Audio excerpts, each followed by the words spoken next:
Comment va le French Art de Vivre Roche-Beaubois au centre de notre attention ce midi? Guillaume Demillier, bonjour. Bonjour. Bienvenue sur ce plateau. Vous êtes président du directeur de Roche-Beaubois, donc distributeur de meubles haut de gamme. Oui. On va vous la poser cette question justement avec ce dernier chiffre du troisième trimestre. La publication, c'était jeudi dernier. Oui. Alors, on baisse par rapport au chiffre d'affaires de l'an dernier, la même... Alors attention, le troisième trimestre à lui seul est en légère baisse sur une croissance de plus 29% l'année Oui, par rapport, j'allais le dire, par rapport à une excellente année 2022 record. On cumule depuis le début de l'année, on est à plus 4,5% de croissance par rapport à une année déjà record. Je remets aussi, je me permets, quelques chiffres en repère. En 2019, on faisait 270 millions de chiffre d'affaires. On a fait 408 l'année dernière et on annonce un 425 un peu prudent cette année. Donc, encore une fois, on est sur un ralentissement de la croissance, c'est incontestable, mais on est sur des chiffres qui se positionnent vraiment beaucoup plus haut qu'il y a quelques années et on a vraiment un changement de dimension dans le groupe. Donc voilà. Et là, vous avez confirmé en plus vos objectifs annuels. Absolument. Donc, ce ralentissement du troisième trimestre, finalement, il était attendu. Mais il était attendu puisque, alors on a une grande chance qui facilite grandement notre vie, c'est que l'essentiel de ce qu'on vend se fait avec un décalage entre la commande et la livraison de 3-4 mois en Europe et jusqu'à 6 mois sur certains marchés. Donc, on a, grâce à ce qu'on appelle le volume d'affaires, sur lequel on communique également, la possibilité d'anticiper assez clairement. Alors, il faut quand même qu'on réussisse à livrer correctement, à fabriquer, etc. Mais normalement, ça nous donne en tout cas sur le volume d'activité une très bonne anticipation. Et donc là, on sait qu'à fin septembre, en cumul, on est à peu de choses près. Alors ça dépend comment on compte. Si on compte avec nos rachats, on est en très légère croissance par rapport au record, encore une fois, de l'année précédente. Si on compte sans les rachats, on doit être à moins 2% sur nos magasins en propre. Donc on reste sur des niveaux très élevés en termes de business et donc en termes d'anticipation. Et donc là, le volume d'affaires, justement, qui est plutôt prédicteur du chiffre d'affaires, il est plutôt stable pour... Il est, par rapport, encore une fois, au record de l'année dernière, il est stable sur nos magasins en propre. Il est en léger repli autour de 6% sur l'ensemble du périmètre, y compris les franchisés. Oui. Mais, encore une fois, notre volume, il se fait aux 2/3 sur nos magasins en propre. Et ce qu'on consolide en valeur, c'est-à-dire en chiffre d'affaires et donc en rentabilité, c'est surtout nos magasins en propre. Les magasins en franchise nous permettent de consolider uniquement des royalties, donc c'est un petit chiffre par rapport à celui des magasins en propre. Alors il est vrai qu'effectivement, les franchisés souffrent davantage que les magasins en propre, déjà parce qu'on a beaucoup de franchisés dans des pays émergents, notamment la Chine, qui a été un peu plus difficile cette année. Après, là aussi, des croissances formidables. Au Moyen-Orient, qui souffre un peu plus, voilà. On va y revenir, mais justement, il y a eu pas mal d'acquisitions ces derniers temps du côté de... chez vous avez racheté pas mal de franchises, et pourtant vous communiquez pas à périmètre constant, on ne trouve pas forcément... la donnée à périmètre constant. Effectivement, à périmètre constant, les chiffres seront un peu moins bons, mais notre capacité, si vous voulez, à investir de ces dernières années, le revenu qui a été dégagé, il a été fait en investissant sur les franchisés, en investissant sur des nouveaux magasins. Si on était à périmètre constant, je pense qu'on serait autour de -7, quelque chose comme ça. Donc rien de catastrophique, encore une fois, mais les investissements qui ont été faits dans une très bonne période, une période de très forte croissance pour le groupe, ça permet de préparer l'avenir, et l'avenir, c'est déjà maintenant. Et pour le chiffre d'affaires, alors l'an prochain, le marché anticipe, un courtier qui dit ça, 419 millions d'euros de chiffre d'affaires. Ça veut dire un petit peu en dessous de l'objectif de cette année. Vous en dites quoi ? Écoutez, c'est difficile. L'anticipation, je pense qu'elle vient d'un marché global qui est compliqué. Nous, on surperforme. Pour pouvoir connaître notre chiffre d'affaires de l'année prochaine, il faudrait être en juin 2024. Donc là, c'est difficile et encore une fois, une légère différence à la baisse, c'est compliqué à anticiper. Après, il y a des choses qui sont positives. nos investissements, nos nouveaux magasins. On va avoir 20 magasins en propre supplémentaires entre les rachats et les ouvertures, notamment aux États-Unis. Donc voilà, il y a des éléments positifs. Après, on est dans une conjoncture, je ne sais pas si elle a déjà été aussi incertaine. Mais c'est ça, on va y revenir, parce qu'en fait, la crise de l'immobilier, finalement, ça vous touche, moins de transactions, moins d'aménagements, moins de mobilier. Donc finalement, vous regardez aussi forcément. Alors attendez, parce que ça nous touche dans un sens, c'est-à-dire effectivement, on n'est pas cuisiniste. On n'est pas aménageur. Non, mais c'est vrai. Un cuisiniste, effectivement, l'essentiel de ces projets vont se faire au moment de l'achat immobilier. Nous, c'est plus compliqué que ça, parce qu'il y en a effectivement des projets qui se font au moment où vous achetez votre maison. Mais à l'inverse, quand vous ne pouvez pas trop déménager, parce que soit les prix restent encore trop élevés, parce que le crédit, voilà. Qu'est-ce que vous allez avoir envie de faire? Vous allez changer votre décor. Donc, là aussi, il y a des anticipations positives, et ça, on voit des projets de gens qui disent « Bon, bah oui, je déménagerai plus tard, j'ai envie de tout refaire, j'ai envie de tout changer. » Après, ceux qui n'ont pas déménagé et qui auraient tout changé en déménagement, on ne les voit pas dans nos magasins, c'est vrai aussi. Alors, vous nous avez beaucoup répété que votre clientèle, elle était peu affectée justement par l'inflation. Oui. Est-ce que c'est toujours vrai? C'est toujours vrai. Et quelle différence aussi vous faites entre Roche-Beaubois et puis Cuir Center? Alors, c'est toujours vrai, effectivement, notre clientèle, elle est peu affectée par l'inflation. Elle peut être, par contre, plus affectée par la conjoncture mondiale, par un manque de confiance. On voit typiquement, alors on l'a vu pendant le début de la guerre en Ukraine, on a fait un février l'année dernière, il y a 2 ans, février 2021, qui n'était pas bon du tout. Par contre, on est reparti dès mars. Là, on voit sur certains marchés aussi, en octobre, alors fin septembre, on a communiqué, rien de catastrophique, mais on voit sur certains marchés aussi des ralentissements probablement liés à manque de confiance, qui est consécutif au conflit au Proche-Orient. Oui, mais habituellement, ces moments-là durent assez peu et on est très résilient. Après les crises. Donc voilà, là aussi, ça crée une nouvelle incertitude. Vous parliez de Cuir Center. Cuir Center se porte bien, paradoxalement, parce que effectivement, comme nos clients sont ont été très affectés par l'inflation, on a réussi à repositionner beaucoup de prix chez Cuir Center. C'est-à-dire qu'à un moment, vers 2021, début 2022, quand on avait des matières premières qui ont beaucoup augmenté, on a répercuté des augmentations liées à nos fournisseurs et donc on avait des positionnements prix qui étaient un peu moins bons. Par contre, on a travaillé très vite avec nos fournisseurs sur des nouveaux produits, avec des nouveaux prix qu'on a mis en place dès le début de cette année. Et là, ça a repoussé Cuir Center à la hausse parce qu'on est à nouveau bien positionné en termes de prix. Donc là-dessus, on a su s'adapter. Donc c'est vrai, c'est une clientèle plus sensible que Roche-Beaubois à l'inflation, mais comme on a su s'adapter, on a des très belles croissances à nouveau chez Cuir Center. Parce que c'est vrai que vous ne produisez pas, donc vous avez des fournisseurs qui, eux, continuent encore d'augmenter les prix. Est-ce qu'il y a encore des hausses de prix qui vont être répercutées? Non, clairement, on n'a plus de hausse de prix depuis plusieurs mois. Il y a eu effectivement des effets très forts sur les matières premières, pareil, 2021 jusqu'à mi-2022 à peu près, sur le bois, sur les métaux, sur le verre, etc.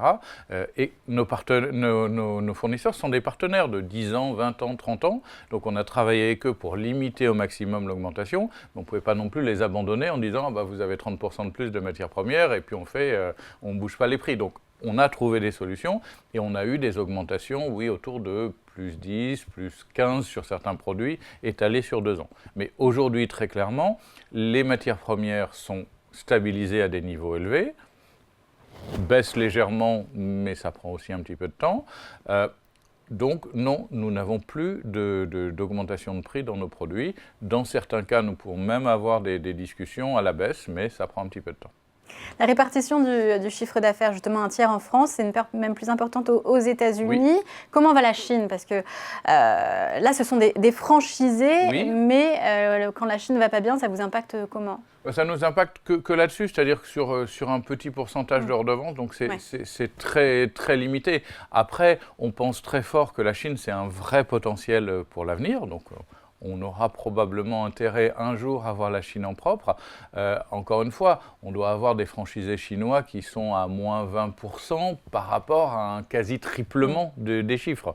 Donc oui, c'est un petit peu moins bon. La fin de la politique zéro Covid en Chine a touché effectivement les magasins. Il y a eu moins d'achats, il y a eu plus de voyages, mais voilà, c'est probablement un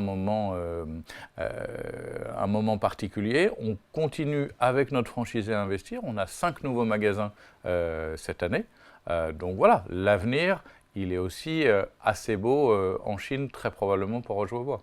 Et donc aussi beaucoup de croissance externe, 21 magasins rachetés sur l'année 2023. Enfin, il en reste 3 encore à racheter. Alors, rachat et ouverture. C'est-à-dire que... Oui, rachat de franchise et nouvelle ouverture. C'est ça, exactement. Et justement, pourquoi est-ce que ça va continuer l'an prochain? Et pourquoi c'est des rachats de franchise? C'est quoi vous cherchez à obtenir derrière? Le principe, c'est que on veut, sur les meilleurs territoires, on est davantage rentable avec des magasins en propre et on a aussi la possibilité d'avoir une expérience sans couture pour le client. Donc, sur des territoires où il y a un intérêt, c'est-à-dire des grandes villes ou des territoires qui sont mûrs, on a intérêt à avoir plutôt un magasin en propre qu'un magasin en franchise. Contre-exemple, on ouvre cette année à Sydney, pour la première fois en Australie, on ouvre en franchise. Parce qu'un seul magasin... C'est un test. C'est un test, je pense que ça va bien se passer, mais surtout, on ne serait pas rentable à mettre en place une structure pays, une logistique, on ne connaît pas forcément le marché, on ne connaît pas les points d'entrée, etc. Un franchisé est beaucoup plus à même à démarrer sur un marché. Et ensuite, en fonction de la maturité, il y a des franchisés qui sont là aussi depuis 30 ans, donc ça ne veut pas dire qu'on rachète tout le monde immédiatement, ça dépend de l'opportunité, il faut que ça soit le bon moment pour le franchisé, le bon moment pour nous, mais sur un territoire qui est puissant, le magasin en propre est plus intéressant pour nous. Par contre, sur un territoire nouveau, sur un territoire de conquête, ou dans des plus petites villes, parce qu'il faut des connexions locales, il faut...